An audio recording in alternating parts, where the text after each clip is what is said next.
Welcome to Silver Living Hub. I'm so glad you're here with me today. Imagine this. It's a quiet evening, the kind where you've just brewed a steaming cup of tea, settled into your favorite armchair, and you're ready to unwind after a long day. The house is still, maybe there's a soft hum from the TV in the background, and then ping, your phone lights up. It's a message from your grown-up son or daughter.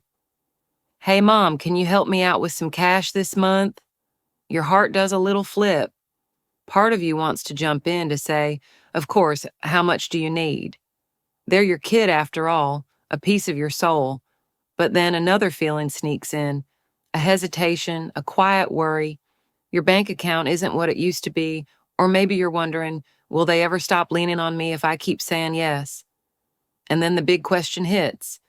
How do you say no without starting a fight, without leaving a crack in that precious family bond? I've been right there, staring at that glowing screen, my hands wrapped around a cooling mug of tea, my mind racing.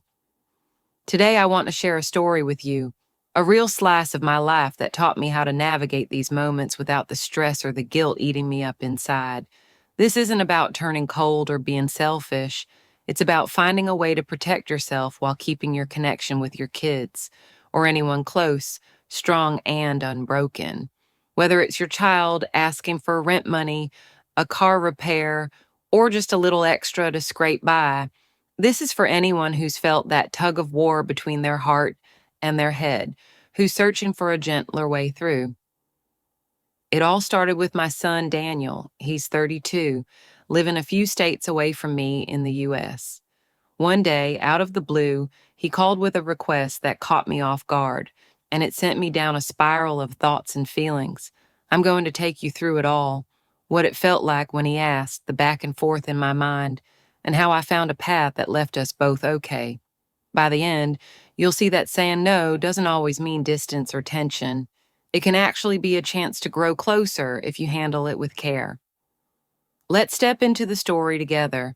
It was a Wednesday afternoon, nothing special about it. I was in the kitchen, the late sun streaming through the window, casting long shadows across the counter. I had a pile of carrots and onions in front of me, chopping away for a stew I'd been craving all week. The radio was on low, some old song from the 80s humming in the background, when my phone buzzed on the table. I wiped my hands on a dish towel and picked it up. Daniel's name on the screen. I smiled. He doesn't call often, maybe once every couple of weeks, so I figured he just wanted to catch up, tell me about his latest shift, or something funny from work. Hey, Mom, he said when I answered, his voice a little softer than usual, a little unsteady. I hate to ask this, but I'm in a bind. My car broke down and the repair's going to cost $800. Can you help me out? My stomach dropped, like someone had just pulled the floor out from under me. I could hear the strain in his voice, and in my mind, I pictured him stuck somewhere, maybe on the side of a road, stressed out and scrambling. I wanted to say yes right then and there, to fix it for him, to take that worry away. But as the words started forming in my throat, something else kicked in, a cold, hard dose of reality. I've been retired for 2 years now, living off a modest pension and a small nest egg I'd saved up over decades.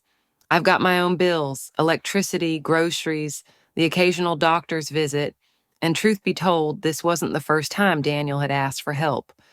There'd been a phone bill a few months back, a rent shortfall last year, little things that added up. I started thinking, where does it stop? Shouldn't he be handling this by now? He's 32, not 22. I fumbled for a response, my knife hovering over a half-cut carrot. Oh, wow, that's rough. Let me think about it, okay? I said, my voice shaky, and we ended the call. But as I stood there, the kitchen suddenly felt too quiet, the radio just a distant murmur. My mind was a mess. If I say yes, am I setting myself up for more calls like this, becoming his safety net forever? If I say no, will he think I've turned my back on him, that I don't care anymore? I could feel the weight of it pressing down, guilt on one side, practicality on the other, and me stuck in the middle. Maybe you've been there too. That moment where you're torn between what you want to do and what you know you should do, where every choice feels like it could hurt someone. That night, I couldn't sleep. I lay in bed staring at the ceiling, the shadows of tree branches dancing across it from the streetlight outside. I kept hearing Daniel's voice, that little crack when he said, "I hate to ask." I thought about how hard he tries. He's a server at a busy restaurant, picking up extra shifts when he can, saving tips in a jar for rainy days. He's not lazy. Life just throws curveballs sometimes. But then I thought about myself. I'd worked 30 years at a desk job, skipped vacations, patched up secondhand clothes to make sure he had school supplies, sports gear, a chance at a good start. Now, in my 60s, I'd finally carved out a little calm, a garden I tend to, a book club I love, a plan for a small trip next spring. Saying yes felt like handing that over. Saying no felt like I was failing him as a mom. Have you ever lain awake like that, caught in a loop of what ifs, wondering how to keep everyone whole, including yourself? The next morning, I woke up, tired but determined. I couldn't keep dodging it. I had to call Daniel back and face this head on, but I wasn't going to wing it. I shuffled to the kitchen, brewed a strong pot of coffee, and sat at the table with a notepad. The house was still asleep.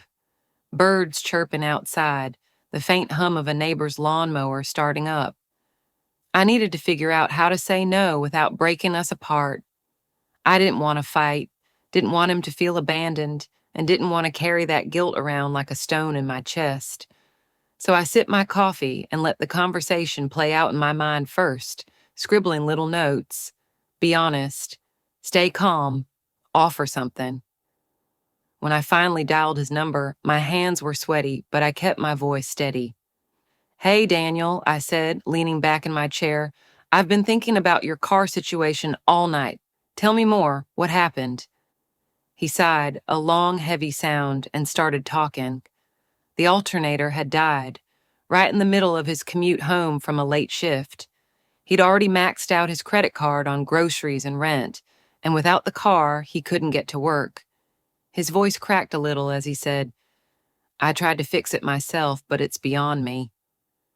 I listened, really listened, picturing him in that dimly lit parking lot, frustrated and tired. I said, "That sounds like a lot to handle. I can see why you're worried. It's not fair when things pile up like that." Just saying that felt right, like I was reaching across the miles to pat his shoulder. He didn't need me to judge him. He needed me to understand. Then came the part I'd been dreading. I took a deep breath, the coffee mug warm against my palms, and said, "Daniel, I'd love to help if I could. You know that. But since I retired, my budget's pretty locked down. I've got just enough to cover my own bills and a little cushion for myself. I've been stretching it thin already." I stopped, my heart pounding, waiting for him to snap or shut down. But he didn't.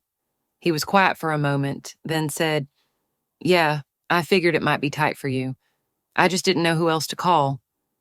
His voice was soft, resigned, not angry.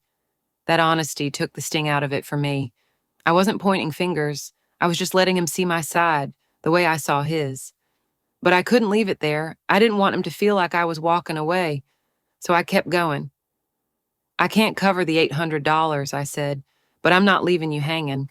I'm here for you. How about we figure something else out? I could look up some repair shops with you, maybe there's a cheaper option, or we could brainstorm ways to make what you've got stretch further."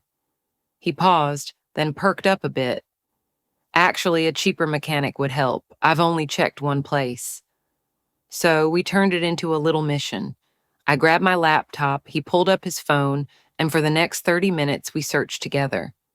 I found a shop an hour away offering the fix for $600.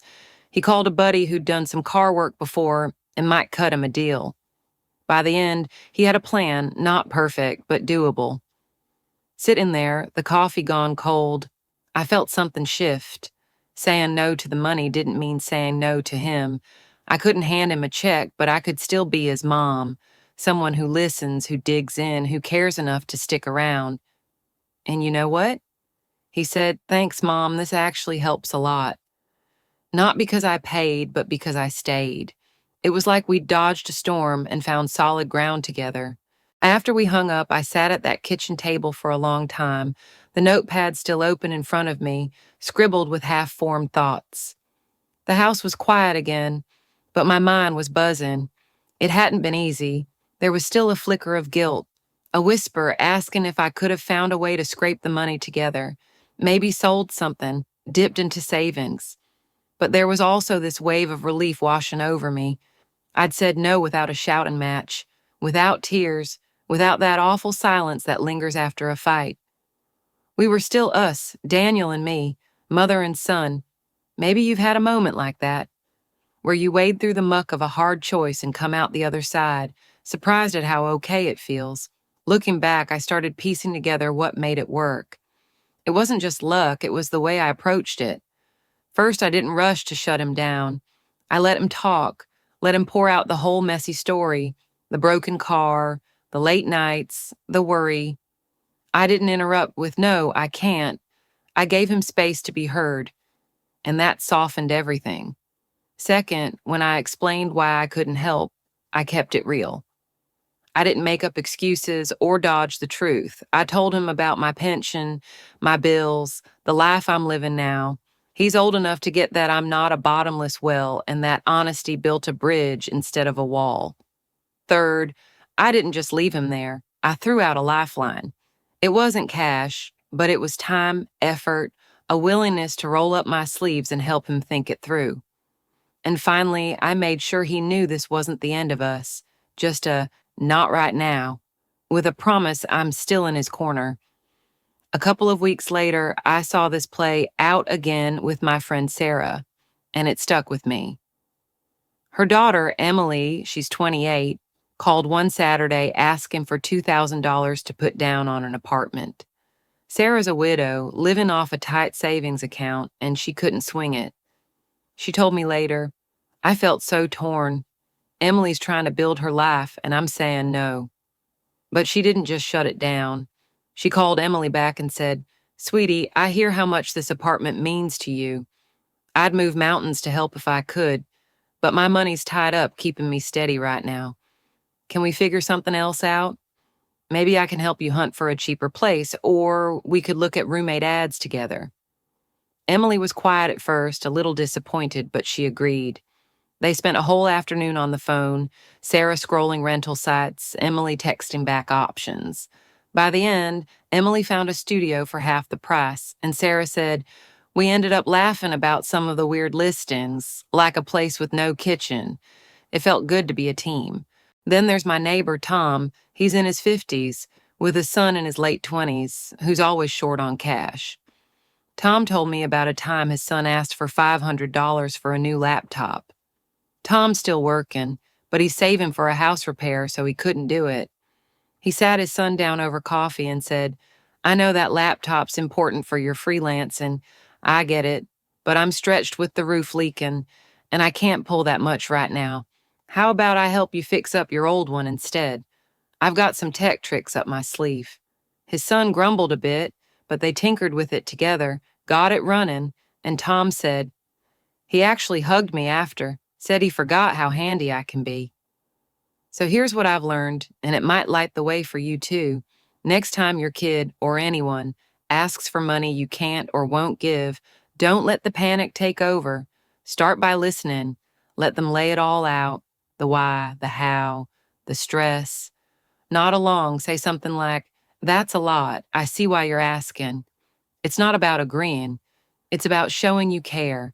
Then share your piece. Keep it honest. Keep it about you. Maybe it's, "My budget's tight since I stopped working," or "I'm saving for something big. I can't dip into that." Don't blame them. Just let them peek into your world. Offer what you can, a phone call to brainstorm, a ride to save them gas, a hand with a budget. It doesn't have to be money to mean something. And wrap it up with a lifeline. "I can't do this now, but I'm here and I know you'll figure it out." Tell them you believe in them, that you're excited to hear how it goes. It's not foolproof. Sometimes they'll still feel let down, and you might feel that ache too.